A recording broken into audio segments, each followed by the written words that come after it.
Hi everyone, Aaron here for Zollotech, and this past week was super busy and filled with iOS 14 Beta 1, iPadOS 14 Beta 1, watchOS 7 Beta 1, macOS 11 Big Sur, as well as Apple TV OS updates in beta form, and a lot of other information came out about that, including Apple's new Macs that are using Apple's own silicon or ARM-based chipsets.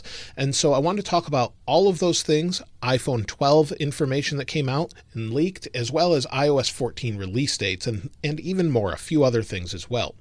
Now, the first thing is iPhone 12. Now, last year, I got my hands on the iPhone 11 prototype case units. These are not obviously real, but they are a representative design of what it could look like, so Apple's case manufacturers can actually make cases around them.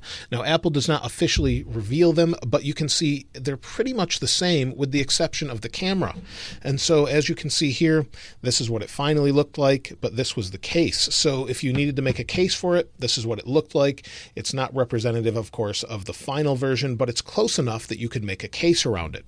Now, the new iPhone 12 prototypes were leaked by Sonny Dixon, as well as Sam from iUpdate OS. So as you can see here, it looks like it's going to have that more squared off design, and that's something I really like on the iPhone 5, 5S, and SE. It's one of my favorite eras as far as the design, as well as the iPhone 4 and 4S, but I like the squared off edges. They seem to be a little bit more grip friendly. You won't drop them as easily, and I just really like the design overall, and I can't wait to see it on a new phone. So it looks like we're finally going to get that. What the camera array looks like exactly is still sort of a mystery, but we can expect that in the future to have something like we have now with 3 cameras, maybe a LiDAR sensor. Now, the next piece of information about iPhone 12 is it looks like it's going to have a ProMotion display up to 120 Hertz. So the ProMotion display is not on the current iPhones, but it is on the iPad Pro. And if you haven't seen one in person, it's really hard to explain what it looks like, but it just makes everything super smooth. So if you've seen an Android phone with faster frame rates or faster ProMotion-like speed, it's just super smooth in everything you do. So swiping between apps, going between pages is just really nice and smooth, and then it ramps up and down. This is similar to what OnePlus and Samsung are doing with their displays on their phones, so it's about time we should see that with iPhone 12. Now, according to Ming-Chi Kuo, it looks like the iPhone 12 may not come with a power adapter. Now, this doesn't make a whole lot of sense to me. Apple needs to provide those for people that are getting iPhones for the first time, so they could include just the cable, but it looks like maybe no power adapter, and also maybe there won't be earpods in the box. Now, I can see Apple doing a move like that and not including earpods, but they need to include a charger.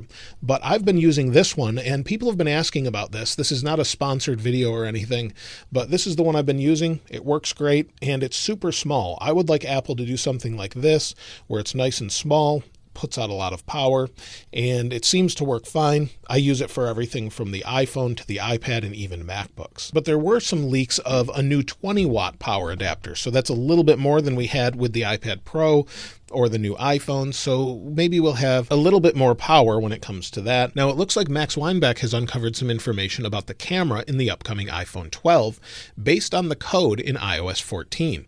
He's saying that we may have speeds up to 4K 120 or 240 for the iPhone's camera. Now, currently we can go up to 4K 60, which is nice if you want to do slow-mo or just want a faster speed, but 120 is okay. 240 is unbelievable for 4K. So to go into slow-mo and have that kind of speed when we have HD for 240, to see that in 4K if you had the proper lighting would be incredible. So if Apple's A14 chipset can handle that, it's possible that the iPhone could do that with the next version, maybe on the Pro and Pro Max versions. Now, finally, the iPhone 12 looks like you're going to have multiple options for 5G, and this sort of makes sense. There's a couple of reasons. Some people may not want 5G, or in many areas like the United States, 5G or at least millimeter wave 5G is not readily available. In fact, it's on a few corners in a few major cities such as New York City or Charlotte, close to where I live, and you don't really have much coverage, but you do have sub-6 coverage if you have T-Mobile. So if you have T-Mobile with sub-6, then 5G makes sense. If you don't, then maybe it doesn't, and it will add an expense to the phone. So offering maybe a lower cost iPhone without 5G seems to make a lot of sense, and maybe they will do that, but we won't know for sure until Apple releases the actual pricing later this year. Now, Ming-Chi Kuo is also saying that we might see a larger iPad later this year, meaning a 10.8-inch iPad instead of the traditional 9.7 or 10.2-inch iPad. This makes a lot of sense if Apple is sort of transitioning to a design similar to the iPad Pro, where they could push the screen out. But if they're just going to keep the same old style that they had here with the Lightning port, that doesn't make a whole lot of sense to me, because the displays just make it more difficult for developers to scale their apps and make sure they work right. So I think it would have a redesign as well. That would be expected later this year, but also, Ming-Chi Kuo is saying there may be an 8.5-inch iPad mini in early 2021. Now, again, 8.5-inch is very large, and maybe it's because it has a newer form factor similar to this iPad Pro. So it wouldn't surprise me if there was something new with less bezels and larger displays. But also, iPad Pros may get a refresh next year with mini LED displays and Apple's newer A14 chipset or something else. So we're not really sure at this point what they have planned, but expect at least an internal upgrade with their silicon compared to what we have now. I don't see that you really need to do that, but maybe they'll bump the RAM again and do some more things with that. At WWDC, Apple made available the new Developer Transition Kit, which is a Mac Mini with an A12Z CPU similar to this iPad Pro in it.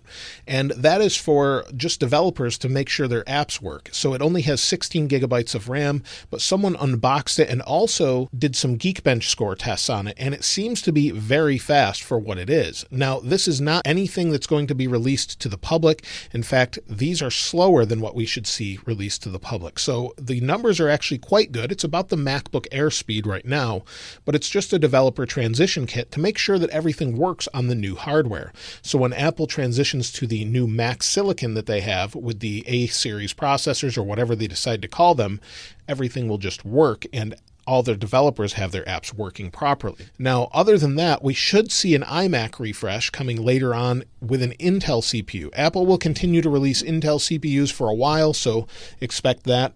And then finally, it looks like we are finally going to get some new AirPods in early 2021. There have been a lot of rumors saying that we're going to see AirPods Pro, AirPods Lite, all sorts of things, but it looks like AirPods 3 will come out early next year. This makes a lot of sense since we haven't seen a refresh, but what they look like is hard to say. They could look the same as they do now, or they could look completely different. So we may see them like this, or we may see something completely different, or just a revamped version of in-ear AirPods Pro that are cheaper.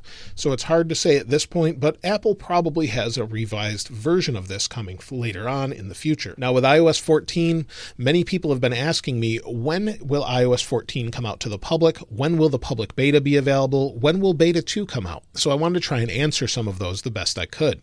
The first thing is the public version of iOS 14 should be released sometime in September or October. Apple always releases the updates in late September, but with possible delays this year with the iPhone 12, they may make the time in September. If they do, expect iOS 14 around the launch time of the iPhone 12, which is late September, or maybe in October at this point.